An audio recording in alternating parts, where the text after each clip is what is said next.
जब ईव अपनी ग्रैंडमा से पूछती है क्या आप वहाँ पे एजल में मेरे साथ चलेंगी वेडिंग में, तो उसकी ग्रैंडमा कहती है क्या सच में मैं जा सकती हूँ, लेकिन मैं कैसे कर सकती हूँ, मैं तुम्हारे डैड को रिप्लेस थोड़ी ना कर सकती हूँ। तो तब उसका हाथ पकड़ती है और कहती है ग्रैंडमा कोई बात नहीं, आप भी मेरी फैमिली हैं तो ये फैमिली के लिए नेचुरल होता है। तो उसकी ग्रैंडमा उसको गले लगा लेती है। वो कहती है thank you so much dear, thank you so much कि तुम मुझे अपनी फैमिली समझती हो।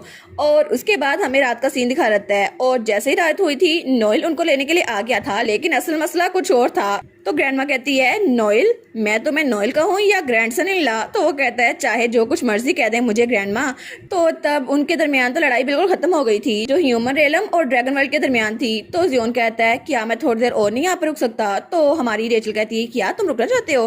तो जियोन कहता है हाँ बिल्कुल मैं यहाँ पे रुकना चाहता हूँ क्योंकि मैंने सुना जहाँ पे मैं पहले ठहरा था ना वो डैड का कमरा था, तो क्या मैं थोड़ी देर और नहीं रुक सकता, मैं डैड के साथ और रहना चाहता हूँ। तो हमारी सोचती है सच में। तो हमारी सोचती है जियोन भी डैड को बहुत ज्यादा मिस कर रहा है। तो उसकी ग्रैंडमा कहती है कोई बात नहीं तुम लोग जा सकते हो, बच्चे मेरे पास रह सकते हैं, वैसे भी तुम लोग बिजी होंगे ना। तो रेचल वो भी कुछ कहने लगती है। तो ईव कहती है थैंक यू सो मच, मैं तो बहुत ज़्यादा ग्रेटफुल होंगी। तो तब वो कहती है रेचल तुम्हारे बारे में क्या, क्या तुम भी यहाँ पे रुकोगी। वो कहती है मैं ठीक हूँ, ग्रैंडमा बहुत ज़्यादा बिजी होंगी ना, मैं उनके पास नहीं रुक सकती। और जियोन वो तो अपनी फैमिली को मिस कर रहा होगा ना, तो मैं तो एक डिस्टर्बेंस होंगी, मुझे यहाँ पे नहीं रुकना चाहिए। तो ईव उसके पास आती है। वो कहती है तो तुम्हें स्पेशली जियोन के साथ रुकना चाहिए। वो कहती है क्या। तो हमारी ईव कहती है अगर मैं और तुम्हारे भाई ने शादी कर ली फिर तो तुम भी जियोन के साथ फैमिली बन जाओगी ना, तो ये बिल्कुल परफेक्ट होगा, ये प्रैक्टिस के तौर पर ठीक है। तो तब वो कहती है ग्रैंडमा क्या आप रेचल के साथ फैमिली बनाने में खुश होंगी। तो तब वो ग्रैंडमा की तरफ देखती है तो ग्रैंडमा कहती है हाँ हाँ बिल्कुल। तो फिर वो कहती है एक pretty grand daughter in law मेरे लिए हमेशा अच्छी रहेगी। तो रेचल कहती है क्या डॉटर इन लॉ, नहीं नहीं ऐसा कुछ नहीं है। तो वो कहती है हाँ हाँ बिल्कुल। तो ईव कहती है अच्छा ठीक है ग्रैंडमा फिर बच्चों का ध्यान रखिएगा। वो कहती है हाँ हाँ तुम लोग आराम से पहुंच जाना। तो तब जियोन कहता है अच्छा रेचल हम लोग कब शादी करने वाले हैं। वो कहती है कौन सी शादी, हम नहीं करने वाले शादी। तो तब हमारी सोचती है जियोन तो बिल्कुल ग्रैंडमा पे किया है, उसको वैसे ही तंग करा जैसे ग्रैंडमा मुझे करती है। तो तब नोएल कहता है हम लोग चले ईव। तो ईव कहती है हाँ ठीक है चलते हैं। तो तब उसकी ग्रैंडमा उसको देखती है तो वो कहती है क्या। वो कहती है ग्रैंडसन इन लॉ क्या तुम ठीक हो या तुम्हारी तबीयत खराब है, तुम्हारी बॉडी बिल्कुल कांप रही है और तुम्हारा चेहरा बिल्कुल लाल हो गया है। तो वो कहते हैं नहीं नहीं मैं बिल्कुल ठीक हूँ, मैं बस थक गया था ना बहुत ज़रा काम करके। वो कहती है अच्छा अगर तुम कह रहे हो तो फिर ठीक है, अपना ध्यान रखना। और हमें फिर उसके कुछ दिनों बाद का सीन दिखा रहता है जब वो लोग महल में थे और हमारा नोएल वो ईव के बालों को देख रहा था। वो कहता है ईव तुम्हारे वुल्फ एयर वो तो गायब हो गए हैं। वो कहती है सच में। तो वो कहती है ओ नो फिर तो मुझे वेल फिर से सेट करना पड़ेगा ना, हमने एयर के हिसाब से उसे सेट किया था। तो वो कहता है कोई बात नहीं मैं सर्वेंट्स की सैलरी बढ़ा दूंगा। वो कहती है लेकिन फिर भी एक बहुत ज़्यादा मटीरियलिस्टिक सोल्यूशन है। और वो कहती है असल में डिज़ाइन तो अभी तक फाइनलाइज भी नहीं हुआ, वो तो अभी तक यही सोच रहे हैं कि मुझ पर कौन सी चीज़ सूट करेंगी, लेकिन सच में वो लोग ये सब कुछ कर रहे हैं। तो नोएल कहता है कोई बात नहीं अब ये सब कुछ तो करना पड़ेगा ना। और फिर वो कहता है वैसे मेरा भी दिल नहीं कर रहा जाने का, तो हम लोग यहीं पे ना रुक जाएं। तो हमारी हीरोइन कहती है लेकिन फिर भी तुम अपनी ड्यूटी को छोड़ नहीं सकते, ये तो 20 रेलम है ना, तुम वहाँ के किंग हो। और तब वो कहती है तुम आज अच्छे से काम करना, मैं तुम्हें शाम में मिलती हूँ। तो तब वो कहता है लेकिन क्या तुम मुझे कह रही हो कि मैं ना जाऊँ, अब तुम मुझे ऐसे कह रही हो। वो कहती है नहीं नहीं मैंने कहा काम करो। और उसके बाद नोएल और हमारी ईव दोनों बिजी हो गए थे और नोएल तो पेपर्स के दरमियान फंसा हुआ था क्योंकि उसने बहुत सारा काम पेंडिंग पे छोड़ा हुआ था। और वो कहता है बस कर दो इसको, मेरी साइड पे छोड़ दो, बस मुझसे नहीं होता और काम। और हमारी हीरोइन वो तो ड्रेस चूज करने में बहुत ज़्यादा फंसी हुई थी और वहाँ पे मेड्स और सर्वेंट्स बारे में बात कर रहे थे। वो कहते हैं ये वाला ड्रेस ज़रा अच्छा लगेगा, दूसरी कहती है नहीं नहीं ये ज़रा अच्छा लगेगा, ज़रा देखो सही इसमें तो कोई चीज़ भी नहीं लगी हुई, ये तो बिल्कुल प्लेन सा ड्रेस है। तो तब वो दोनों कहते हैं लेडी ईव आपको कौन सा ज़रा पसंद है। तो हमारी ईव तो बहुत ज़्यादा थकी हुई थी। वो कहते हैं कोई भी चूज़ कर लो, मेरे लिए कोई भी ठीक रहेगा। वो कहते हैं क्या आप तो बहुत ज़्यादा थकी हुई लग रही हैं। लेकिन उसके बाद बहुत ज़्यादा मुश्किल से वो दोनों बाहर निकल आए थे और वहाँ पे मियाँ था। वो कहता है ओए तुम दोनों ज़्यादा थके हुए क्यों लग रहे हो। और ईव और नोएल की तो बिल्कुल हालत बेकार हुई हुई थी। तो वो कहता है तुम दोनों ठीक तो हो ना। तो ईव और नोएल कहते हैं हाँ हाँ हम बहुत ज़्यादा काम कर रहे थे ना। तो मियाँ कहता है लेकिन नोएल तुम अपनी बहन का काम क्यों कर रहे हो, ये तो रेचल का काम है ना कि सोशल अफेयर्स को हैंडल करे। तो वो कहता है हाँ लेकिन मैं अपनी छोटी बहन को उन अडल्ट के हाथों बुली नहीं होने दे सकता। और वो बिल्कुल सीरियस हो गया था। तो मियाँ कहता है क्या। तो वो कहता है लेकिन तुम ज़रा ओवर प्रोटेक्टिव नहीं हो रहे। तो हमारी कहती है नोएल बिल्कुल ठीक कह रहा है क्योंकि अगर जियोन अपने छोटे से हाथों से ज़रा लेटर लिखता तो मुझे बहुत ज़रा बुरा लगता और मैं कभी भी उसको अपने हाथ दुखाने नहीं दे सकती। अगर वो यहाँ पर होता तो वो कहता सिस्टर मेरे हाथ तो बहुत ज़्यादा दर्द कर रहे हैं। तो हमारी कहती है ये बेहतर होगा कि मैं बच्चों का काम भी खुद ही कर लूँ ताकि उनको ज़रा मसला ना हो। तो मियाँ कहता है अच्छा। वो कहता है लेकिन तुम लोग तो अपना काम करने वाले थे ना। वो कहती है हाँ हाँ मैं अपना भी काम कर लूँगी लेकिन बच्चों का काम भी कर लूँगी। वैसे भी बड़े होकर उन्हें काम करना ही है। तो वो कहता है एज आई थॉट, मुझे ऐसा ही लगा था लेकिन मैंने कुछ गलत कह दिया। लेकिन तभी वहाँ पे कुछ होता है और मियाँ अपनी ह्यूमन फॉर्म में रहता है और हमारी हीरोइन ने उसे उठाया हुआ था और वो दोनों ही धड़ाम से नीचे गिरने लगते हैं। तो सारे महल में उनकी आवाज़ गूंज रही थी। तो तब मियाँ कहते हैं ईव तुम ठीक तो हो ना। ईव कहती है ओ नो मेरी कमर, मैंने तुम्हें उठाया हुआ था। तो नोएल कहता है ओ डियर, ऐसा लगता है नलिफिकेशन मैजिक वो खत्म हो गया है। तो तब वो तो हंसने लग गया था। तो ईव कहती है हंसना बंद करो, मेरी हेल्प करो। तो उसकी तरफ हाथ बढ़ाता है। तो तब मियाँ कहता है तुम ठीक तो हो ना, लेकिन मुझे माफ़ करना, मुझे पता नहीं था कि मैं अपनी कैट फॉर्म से वापस इंसान में आ जाऊंगा। वो कहती नहीं नहीं कोई बात नहीं, लेकिन अब तुम इंसानी वाली शक्ल में हो तो इसमें ही रहना।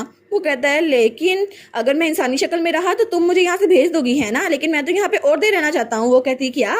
तो वो कहता है क्योंकि अगर मैं बिल्ली वाली फॉर्म में हुआ तो हर कोई मुझे पसंद करता है, लेकिन अगर मैं इंसानी शक्ल में हुआ तो कोई भी मुझे पसंद नहीं करता। तुम भी मुझसे नफरत कर दोगी है ना ईव। तो ईव कहती है आखिर तुम क्या बात कर रहे हो, मैं तो बहुत ज्यादा फिक्रमंद हो गई थी कि तुम अपनी इंसानी शक्ल में वापस नहीं आ रहे। वो कहता है नहीं नहीं इट्स ओके, अब मेरे वापस आने का टाइम हो गया है, वैसे भी तुम मुझे यहाँ रखने नहीं वाली। वो कहती है लेकिन तुम्हारा तो लास्ट नेम है ना, टूना है ना। तो वो कहता है हाँ मेरा लास्ट नेम है। और तब वो अपनी कहानी बताते हुए कहता है क्योंकि वो तो जब मैं स्लेव था तब मेरा नाम रखा गया था और तब उसे किसी ने अडॉप्ट किया था।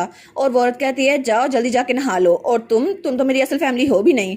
और तब वो हमें बताता है कि हमारा बीस्ट रेलम वो तो ट्रेड के हिसाब से सबसे बेस्ट है और वो वेस्ट में है पूरे एम्पायर के। लेकिन ये कोई एग्जैजरेशन नहीं है कि पूरे एम्पायर में हर चीज़ यहीं से जाती है, क्योंकि सारी चीज़ें कैपिटल में ही जमा होती है। और मैं भी वहीं पर था एक स्लेव के तौर पर जिसको खरीदा गया। और उस एरिया में ये ट्रेडिशन थी कि कोई भी कपल अपनी फैमिली के लिए किसी बच्चे को अडॉप्ट करता था, लेकिन वो उस बच्चे को एक सर्वेंट के तौर पर अडॉप्ट करता था।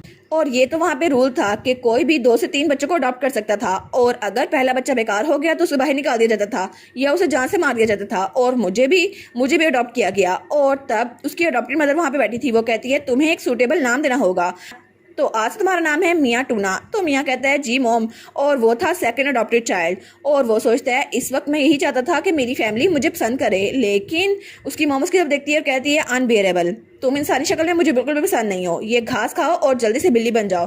तो वो कहता है क्या ये? तो वो कहता है ये तो इंस्टिंक्ट नलीफायर है ना, तो इसकी वजह से मैं बिल्ली वाली फॉर्म में रहूंगा। तो वो कहती है हाँ बिल्कुल, क्योंकि इंसानी शक्ल में तुम हमारे लिए बर्डन हो, तो जल्दी से बिल्ली वाली शक्ल में जाओ और हमारे लिए काम ना बढ़ाओ, तुम हमारे लिए वैसे भी न्यूसेंस हो, तो अगर तुम्हें यहाँ पे रहना है तो हमारी बात माननी होगी। तो मियाँ कहता है क्या इनके लिए मैं बिल्कुल एक टेल की तरह था, जैसे छिपली की टेल कट जाती है तो वहाँ पे बिल्कुल दोबारा से एक नई टेल उगाती है, तो मैं भी उस टेल का काम ही कर रहा हूँ। अगर मेरा काम खत्म हुआ तो ये नए बच्चे को अडॉप्ट कर लेंगे और मेरे लिए कुछ भी नहीं था। तो तब वो बिल्ली वाली फॉर्म में अपनी मॉम के पास बैठा हुआ था और वो कहता है मैं सिर्फ वहाँ से इसलिए नहीं भाग रहा था क्योंकि ट्रीटमेंट जो मेरे साथ किया जा रहा था मैं सोचता था शायद वो मुझे मेरी फैमिली की तरह ट्रीट करें।